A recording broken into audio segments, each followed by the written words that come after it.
नमस्कार, नक्षत्र न्यूज का डिजिटल प्लेटफॉर्म देखना शुरू कर चुके हैं आप और आपके साथ मैं हूं आर्यवन। देखिए, बता दूं, वोट अधिकार चुनाव यात्रा की जो शुरुआत 17 अगस्त सासाराम से की गई थी, उसका आज पटना में समापन हुआ है और तमाम महागठबंधन के नेता एकजुट हुए हैं और ताकत देखने को मिली है। इस वोटर अधिकार यात्रा के समापन में तमाम नेता, चाहे वो बिहार के हो, झारखंड के हो या अन्य राज्यों के, सभी एकजुट हुए हैं और अपनी ताकत दिखाएं। इस मुद्दे पर बातचीत करने के लिए हमारे साथ सहयोगी अमित हैं और सचिन है। उनसे हम बातचीत करेंगे और जानेंगे आज की पूरी गतिविधि के बारे में। अमित जी, वोटर अधिकार यात्रा को लेकर आपने जो अभी तक 16 दिन का जो यात्रा था, काफ़ी उत्साहपूर्ण रहा, लोग रैली में जुटे भी। क्या लगता है इस वोटर अधिकार यात्रा के बाद कुछ बिहार में हेरफदल होने की संभावनाएं हैं? अमन, इसको सिंगल ऐसे मत देखिए कि ये मात्र 16 दिनों की वोट अधिकार यात्रा थी। इसको थोड़ा फ्लैशबैक में जाइए तो पूरा इंडिया गठबंधन का स्वरूप नजर आएगा। दरअसल स्वरूप ये कि जब पहली बार इंडिया गठबंधन की बैठक हुई थी, खासकर जो बिहार से ताल्लुकात रखते, जिनका बिहार में अपना दावेदारी है, चाहे वो आप तेजस्वी यादव की बात कर लें, कांग्रेस की बात कर लें, वीआईपी मुकेश सहनी की बात कर लें या सीपीएस सीपीआईएमएल की बात कर लें, जब पहली ये बैठक हुई थी उसमें ही दिखा था कि कहीं ना कहीं इंडिया गठबंधन इस बार तरोताजा के मूड में है। अगर आप 2020 के विधानसभा चुनाव में देखे होंगे तो 2020 का चुनाव या उससे पहले का भी इस तरीके से इंटैक्ट नजर नहीं आता था। चाहे सीट बंटवारा को लेकर सिर फुटबॉल जारी था या फिर मुख्यमंत्री के चेहरे को लेकर सिर फुटबॉल जारी था, तो इस तरीके की देखने को मिलता था।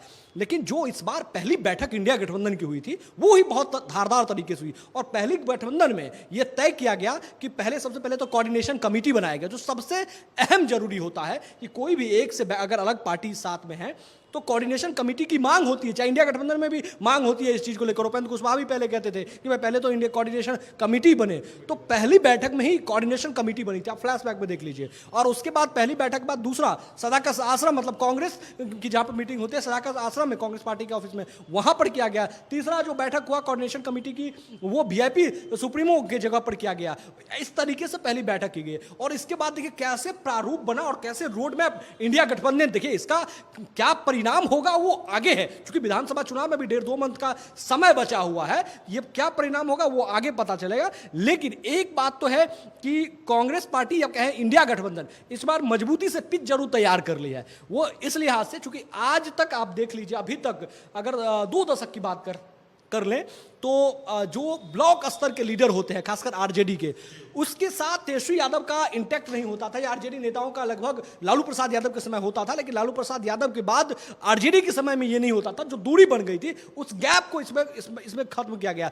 जब दूसरा बैठक हुआ कोऑर्डिनेशन कमेटी की, उसके बाद यह तय किया गया कि सिर्फ आरजेडी पार्टी ही नहीं, इंडिया गठबंधन की जो तमाम पार्टियां हैं, सभी पार्टी के ब्लॉक स्तर के जो लीडर है, कार्यकर्ता है, उनको पटना बुलाया गया, बाकायदा बुलाया गया। उसमें सभी लोगों से बात की गई। तो इस एक चीज को समझिए आप कि जो कांग्रेस के कार्यकर्ता कहे या फिर इंडिया गठबंधन के कार्यकर्ता है, वो जो मौन पड़ गए। आप नॉर्मल चीज को समझिए कि अगर राजा उत्साहित होता है, राजा सीधे अगर मैदान में होता है, तो कहीं ना कहीं उसके जो कार्यकर्ता होते हैं, उसके लोग होते हैं, वो और बुस्टअप हो जाते थे। तो इसकी कमी 2020 या अन्य चुनाव में भी देखने को मिलती थी। लेकिन जो दूसरी बैठक हुई, दूसरी बैठक के बाद सभी को बुलाया गया पटना में, पूरा पटना को भरा गया। उसके बाद तमाम तरीके की बातें हुई कि कैसे हम लोगों को आगे बढ़ना है, किस तरीके से बढ़ना है। हाँ, उसके बाद चुनाव आयोग का ये फैसला आना कि भाई एसआईआर कराया जाएगा। एसआईआर के बाद पूरा इंडिया गठबंधन मुख्य चुनाव आयुक्त कुमार ज्ञानेश कुमार से मुलाकात के लिए गया और उसके बाद तय किया गया कि हम सड़क से सदन तक जो है वो यात्रा जो है वो करेंगे। तो इस यात्रा में आपने देखे होंगे कि इस बार पूरी तरीके से जो आरजेडी या कांग्रेस के कार्यकर्ता है वो बहुत ज्यादा उत्साहित है, बहुत ज्यादा, क्योंकि इस बार उनके नेता सड़क पे हैं। अमूमन ये नहीं होता था, ऐसा नहीं होता था कि इंडिया गठबंधन के नेता जो है वो इतिहास में अमित जी देखने को पहली बार मुझे लग रहा है कि इतनी यात्रा किया गया, इतना तमाम भीड़ जो जुटाए गए, ये मुझे लगता है अभी तक इतिहास में पहली बार ऐसा यात्रा नहीं, पहले हुआ था लेकिन लंबे अंतराल के बाद जो है वो लंबे अंतराल के बाद इस तरीके को हुआ कि कांग्रेस सुप्रीमो मतलब राहुल गांधी सड़क पे थे। आपने उस समय भी देखा होगा कि जिस तरीके से उनका न्याय यात्रा पहले चला था, पैदल यात्रा हुआ था, वो कितना प्रभावी हुआ था। और प्रभावी के बाद बिहार में जिस तरीके से ये करीब 16 दिनों का ये यात्रा राहुल गांधी ने जो किया है, इससे कहीं ना कहीं कांग्रेस ने अपनी जमीन तो जरूर मजबूत कर ली है। इंडिया गठबंधन बाकायदा मजबूत नजर आ रहा है, लेकिन जो कांग्रेस के कार्यकर्ता कह लें या उनके नेता कह लें, एक बंद कमरे में सोए नजर आते थे कि जो कांग्रेस पार्टी हमको टिकट देगी उसके लिए बात करना है प्रदेश अध्यक्ष, प्रदेश प्रभारी और आला कमान के पास चले जाइए, टिकट मिल जाएगा, आके चुनाव लड़ लेंगे, जमीन पर काम करने की कोई आवश्यकता नहीं होती थी। और यही परंपरा, उनके जो कार्यकर्ता थे वो भी मंद हो गए थे चूंकि ग्राउंड पे नहीं था। ये जो वोटर अधिकार यात्रा हुआ है, इससे कहीं ना कहीं कांग्रेस कार्यकर्ताओं को भी बूस्टअप मिला है। सभी लोग सड़क पे नजर आ रहे थे। वीर भी देखें कि अच्छा खासा कमावेश जो था वो वीर भी था। तो ये कहीं ना कहीं इससे एक बात तो स्पष्ट हो गई अमन कि जो कांग्रेस की बार्गेनिंग कैपेसिटी थी, क्योंकि आप देखिए इंडिया गठबंधन की बैठक इतनी बार हो चुकी है, कोऑर्डिनेशन कमेटी के अध्यक्ष तेजस्वी यादव को नियुक्त कर दिया गया है, बना दिया गया है, लेकिन सीएम प्रत्याशी को लेकर अभी भी हिसाब किताब बराबर है। होगा उसका एक अपना जो समय होगा, उस समय पर जाकर और भी सवाल उठ रहे हैं अमित जी। इसमें कोई संदेह नहीं है कि चुनाव ये वोटर अधिकार यात्रा में महागठबंधन ने अपनी पूरी ताकत दिखाई है और लोग उन्हें प्यार भी दिए हैं, स्नेह भी दिए हैं, लेकिन आपसी रंजिश जो है महागठबंधन की, अभी मुकेश सहनी की बात कर लीजिए, 60 सीटों की मांग कर रहे हैं, डिप्टी सीएम की भी मांग कर रहे हैं। ऐसे में आपसी जो मतभेद है, विवाद है, इसमें क्या कुछ आपको लग रहा है महागठबंधन को लेकर? बिल्कुल, मैं वही चीज कह रहा था कि जो मैं एक आपको पिछला वाक्या बताता हूँ, वही कांग्रेस पार्टी है जो जब एमएलसी का चुनाव होना था, उस समय प्रदेश अध्यक्ष राजेश राम नहीं हुआ करते थे, प्रदेश अध्यक्ष मदन मोहन झा हुआ करते थे और अजीत शर्मा सीआरपी लीडर हुआ करते थे। तो दोनों आदमी, राहुल उस समय तेजस्वी यादव के पिता यानी कि लालू प्रसाद यादव मीशा भारती के आवास पर पंडारा पार्क में, वहाँ स्वास्थ्य लाभ, चूंकि बीमार चल रहे थे तो वहाँ स्वास्थ्य लाभ ले रहे थे, तो ये दोनों मुलाकात करने के लिए गए थे। अखिलेश प्रसाद सिंह भी संभवतः उस समय वहाँ थे और जो इनपुट है हमारे पास उसके मुताबिक मुलाकात नहीं हो पाई थी और वापस लौटे थे। तो राहें अलग हो गई थी एमएलसी चुनाव में इंडिया गठबंधन से कांग्रेस का, और आरजेडी अपने उम्मीदवार उतारे थे और कांग्रेस जो है वो अपना उम्मीदवार, हालांकि परिणाम क्या है वो बिल्कुल किसी से छुपा हुआ नहीं, अगर इंटैक्ट रहता तो कुछ सीटें और बढ़ती, लेकिन उस समय कांग्रेस की हैसियत ये थी कि लालू प्रसाद यादव जो है उससे मुलाकात नहीं हुई थी। तो इसमें ये जरूर हो गया कि अब कांग्रेस की जो बार्गेनिंग कैपेसिटी है वो कम बढ़ गई है, अब मौजूदा समय में थोड़ी सी जरूर बढ़ गई है। अब कांग्रेस कोशिश करेगी, अब ये देखना होगा कि अभी आरजेडी उनको कितना ले रहा है, कि जो अब कोशिश करेगी, जो 40-50 सीट की बात होती थी कि 40 सीट में कांग्रेस निपट जाएंगे, अब कितना होता है उस सीटों का आंकड़ा।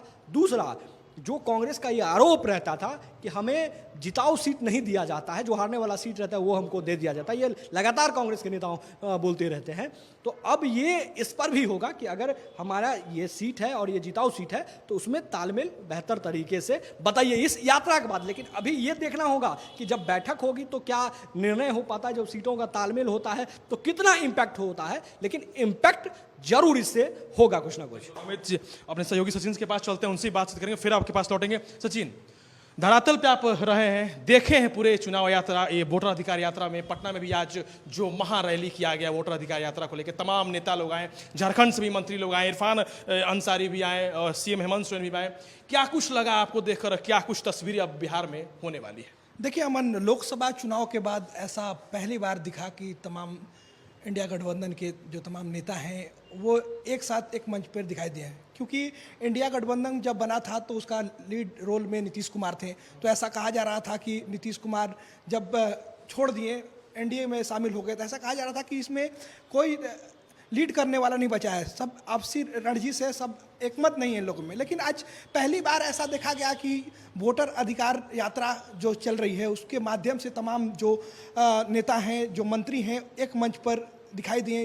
यूसुफ पठान भी दिखाई दिए उस मंच पे, तमाम जो झारखंड के मुख्यमंत्री का हैं, वहाँ के मंत्रीगण और तमाम राज्य के जो इंडिया अलायंस में जो नेता हैं वो एक मंच पे दिखाई दिए। तो अमन, कहीं ना कहीं ये कहा जा सकता है कि ये महागठबंधन एक तरफ से वोटर अधिकार यात्रा के तहत चुनाव, कह सकते हैं चुनाव का बिगुल भी फूंक दिया है, क्योंकि महागठबंधन का कहना ये है, कांग्रेस ये कह रहा है कि 89 लाख वोटर, हम लोग वोटर अधिकार यात्रा में जो 89 लाख वोटर हैं उनका नाम काट दिया गया है। 89 लाख वोटरों को हम लोग ने चिन्हित किया है, चुनाव आयोग को इसका ज्ञापन भी सौंपा है। लेकिन चुनाव आयोग अब इस पर क्या एक्शन ले पाती है, क्योंकि अब सत्ता पक्ष ये आरोप लगा रही है कि 31 अप्रैल तक 7 फॉर्म का जो डेट था उसका ख़त्म होने का ये था। 1 अप्रैल के निमित्त में ये लोग अपना यात्रा समाप्त किए हैं, लेकिन कांग्रेस का कहना है कि हमारी यात्रा समाप्त नहीं हुई, हमारी यात्रा जारी रहेगी, हम लोग लड़ाई लड़ते रहेंगे, क्योंकि बिहार से पलायन करने वाली पुरुष है, उन कांग्रेस का कहना है कि महिलाओं का ज़्यादा 25% से ज़्यादा महिलाओं का वोटर लिस्ट से नाम काटा गया है, जबकि पलायन करने वाले पुरुष हैं।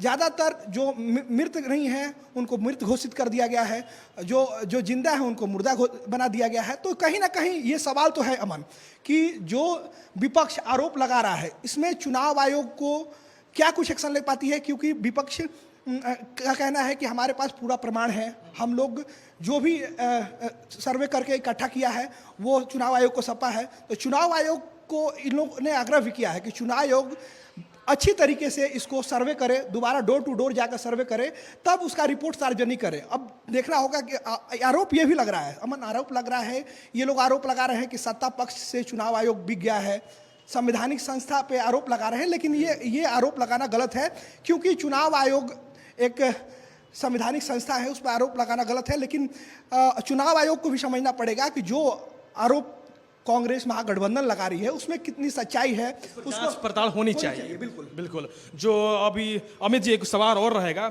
अभी इस यात्रा के दौरान तमाम टिप्पणी देखे गए, अभद्रता देखी गई, प्रधानमंत्री मोदी जी के बारे में भी आपने सुना होगा, अभद्रता फैलाई गई, उस पर भी आरोप है। इससे कहीं ना कहीं जन में आक्रोश है, खासकर राहुल गांधी को लेकर, क्योंकि वही नेता है, उसके लीड कर रहे हैं। इस पर क्या कुछ कहिए? बिल्कुल, देखिए इस इंडिया गठबंधन की जो ये खासकर वोट यात्रा चल रही थी, इसमें एक जरूर हुआ कि जो दरभंगा के मंच से जिस तरीके की वाक्या सामने आया, जो गाली वाला शब्द था, वो बिल्कुल अशोभनीय था। और यही कारण है कि एक एनडीए को यानी कि बीजेपी को एक मौका दिया गया है। आपने देखा कि किस तरीके से जगह जगह पर प्रदर्शन किए गए, विद्रोह किया गया। बिल्कुल, क्योंकि बीजेपी ये बीजेपी से सब पार्टी को सीखना होगा कि एक छोटा सा इवेंट को बड़ा इवेंट कैसे बनाया जाता है। इसमें बीजेपी पीएचडी है, ये बीजेपी को अन्य पार्टी को बीजेपी से सीखने की आवश्यकता है। और बीजेपी को आपने ऑप्शन दिया कि ये मौका, हालांकि वो बहुत ही निंदनीय बयान था, बहुत ही गलत, इस तरीके के नहीं होना।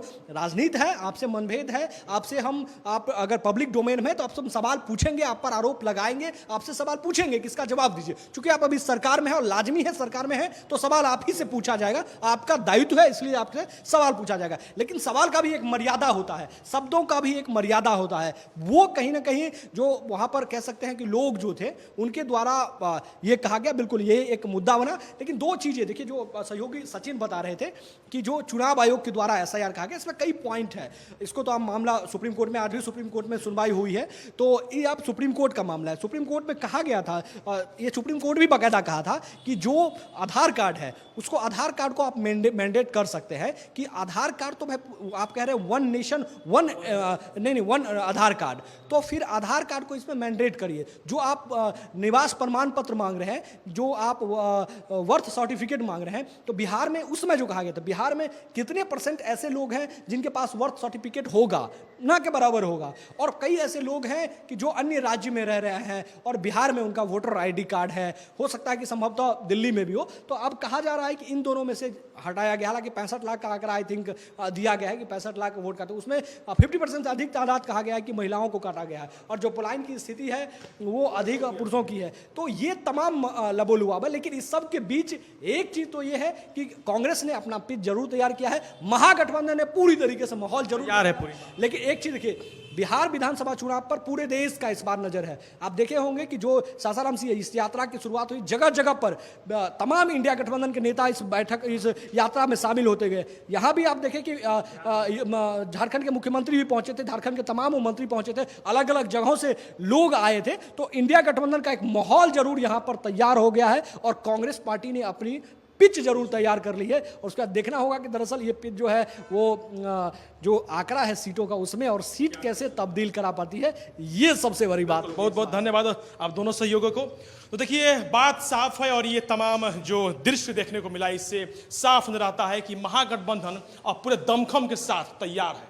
अब देखना है चुनाव में क्या कुछ होता है। फिलहाल वोटों के बंटवारों पर राजनीति जारी है, देखना है किसकी जीत किसकी हार, तो जनता तय करेगी। लेकिन आपसे मैं पूछना चाहूंगा कि चुनाव आयोग पर जो आरोप लगाए गए हैं विपक्ष के द्वारा, और जो एनडीए कह रही है, उस पर आपका क्या राय है, कमेंट में बताइए। और महागठबंधन की जो यात्रा निकाली गई है, वोट अधिकार यात्रा, इसको आप किस नजर से देखते हैं? आपको अगर अच्छा लगा तो कमेंट कीजिए, और नक्षत्र न्यूज हिंदी को फॉलो और सब्सक्राइब भी जरूर कीजिए। तो फिलहाल नक्षत्र न्यूज कैमरामैन राजेश के साथ आर्यामन, नक्षत्र न्यूज पटना।